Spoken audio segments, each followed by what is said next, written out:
Konnichiwa.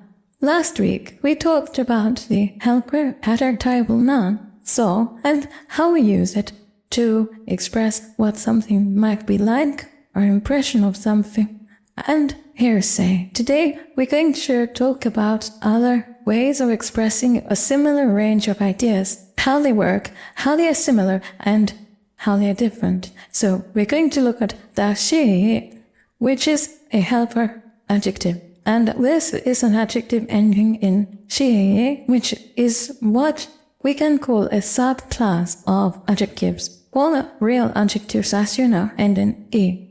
So-called adjectives that don't end in e are in fact adjectival nouns. But a group of those e-ending adjectives ends with she. As you see, it's standing in e, but it also has she. So it's she, and the characteristic of this group of adjectives is that, on the whole, they express subjectivities. That is to say, not exact, measurable qualities, but things which are, to some extent, dependent upon human or other sentient beings' impression of them. So, for example, kanashi is sad, kanashi is happy. Yuzukashi means difficult. And while this seems somewhat more objective than it's still in some way has subjectivity, because difficulty brings relative to particular individuals. Whether you find a thing difficult or easy depends to a large extent on who you are and what your abilities are. So this, as we'll see, gives us an indication of what kind of a word this is and how it differs from so. Its use is very simple. Like so, it can be attached either to an individual word or to a complete logical clause or sentence. And the attachment is absolutely simple because we never do anything at all except just put dashi after the word, or after the completed logical clause. We don't change anything, we don't do anything. It really couldn't be easier. Now, as with so, if we put it after a single word, we are talking about our impressions of that particular object. If we put it after a completed clause, we are saying it seems to be that way. However, there is a difference. If we put soda after a completed clause, as you know, we complete the clause, if necessary, with another da, and that usage means that we've heard that accent is vacancy. So if we say, the sagida soda, we're saying, I heard that that animal is a rabbit. Now, if we say, sagida nashi, we're saying, it seems that animal is a rabbit. Now that can mean the same thing as Usagida soda. It can mean, I heard that it's a rabbit. And sometimes the textbooks get quite convoluted and confusing about whether she actually means I've heard or whether it means it seems. But it's very simple if you understand exactly what it's doing. What it's doing is actually saying it appears or it seems, and it has exactly the same ambiguity and lack of ambiguity as that has in English.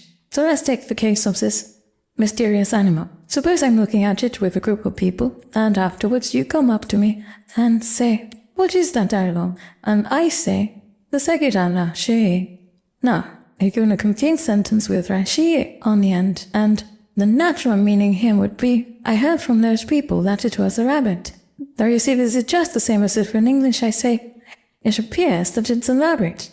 Now you would kick me in English and in Japanese to be saying, from what I heard from those people, it's a rabbit. Now, take a different scenario. The rabbit's gone, and I'm examining its footprints, and you come up to me and say, what was that animal? And I say, again, it appears that it was a rabbit, or it seems that it was a rabbit. In this case, you will probably conclude from what I'm doing that by saying it appears it was a rabbit, I'm saying from the evidence I'm looking at here, the appearances are that it's a rabbit. So you see, it's nothing particularly grammatical or complicated about this. It's just the same as in English. If you said it appears that it's a rabbit or it seems that it's a rabbit, it depends on context. Whether that implies that that's the information you heard or that that's the conclusion you're drawing from your observations. If you want to be completely unambiguous that you're talking about hearsay, that you're talking about something you heard from other people, then you say, Usagiratta soda. That is unambiguous. That can only mean I heard it from somebody. Now, when we apply rashi to an individual word, the most immediate difference between the rashi and soda is that we can't apply soda to a regular noun. We can only apply it to an adjectival noun, and there's a good reason for that. We'll get to it in a moment. Rashi, you can apply it to any kind of noun, whether it's an adjectival noun or whether it's a regular noun. But it really comes into its own when it's being applied to regular nouns. As you'd expect from the fact that it is a she adjective, that's to say that we would expect it to be expressing a greater degree of subjectivity. It has the ability to liken one thing to another. So we can say, another Anadawutsuwa Yusagira shi. That animal is rabbit-like. That animal is like a rabbit. Now the difference between this and so, apart from the fact that you can only apply so to adjectival nouns, and this is why you can only apply so to adjectival nouns, is that when we say Anadawutsuwa Yusagira shi, we are not necessarily conjecturing that it is in fact a rabbit. We may be completely aware that it isn't a rabbit, and we are simply saying that it's like a rabbit. It's a rabbit-like animal, and of course we can turn it around into that kind of an adjective too. Yusagirashi dobutsu, a rabbit-like animal. And again, it's just the same as in English, and we say that animal looks like a rabbit. We could mean, I'm guessing that it is a rabbit, or we could mean it's probably not a rabbit, but it certainly looks like one. Now this widens out into even greater areas of subjectivity. For example, we can say that something has qualities or something.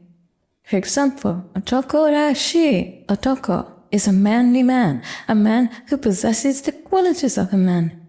If we talk about someone who is not a teacher and we say sensei rashi, that person's like a teacher. We might or might not be conjecturing that she is in fact a teacher.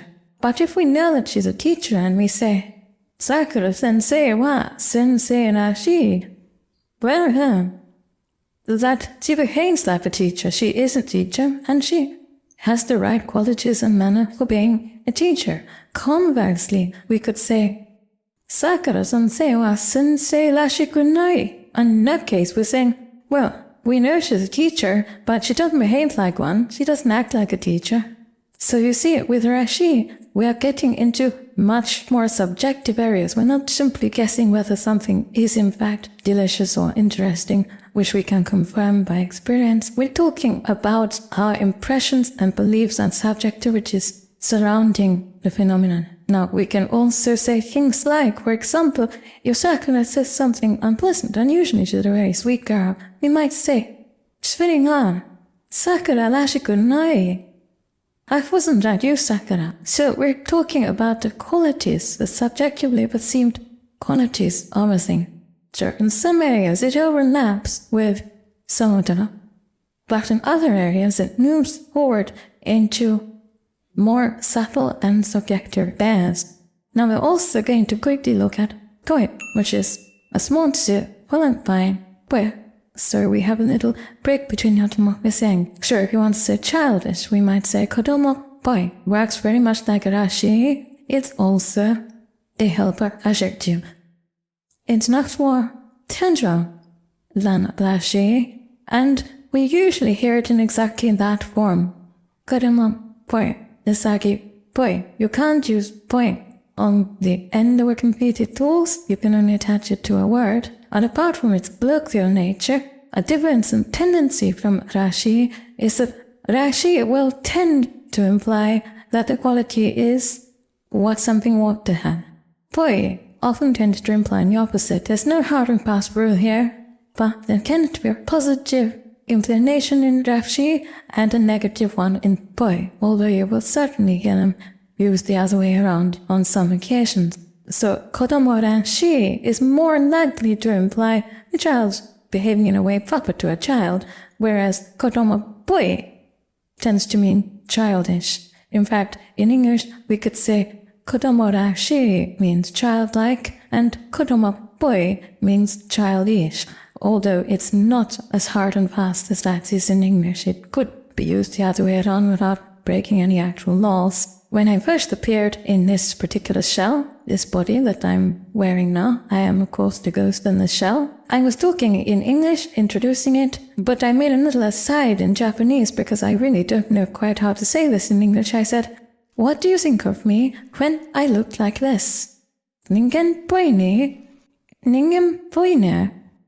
It's very human looking, isn't it? And while it wasn't exactly disparaging, the sense of what I was saying was, good heavens, in this shell, I look really more human than I actually am, don't I? Which I think is why some people call me creepy, because I'm probably just a little bit too human looking for someone who isn't human. If you have any questions or comments, please put them in the comments below, and I will answer in usual. And I'd like to thank my Gold Kokeshi patrons who make these videos possible, and all my patrons and supporters on Patreon and everywhere. And I'd like to thank you for attending this lesson. Koregaru mo yoroshiku onegai shimasu. Class dismissed.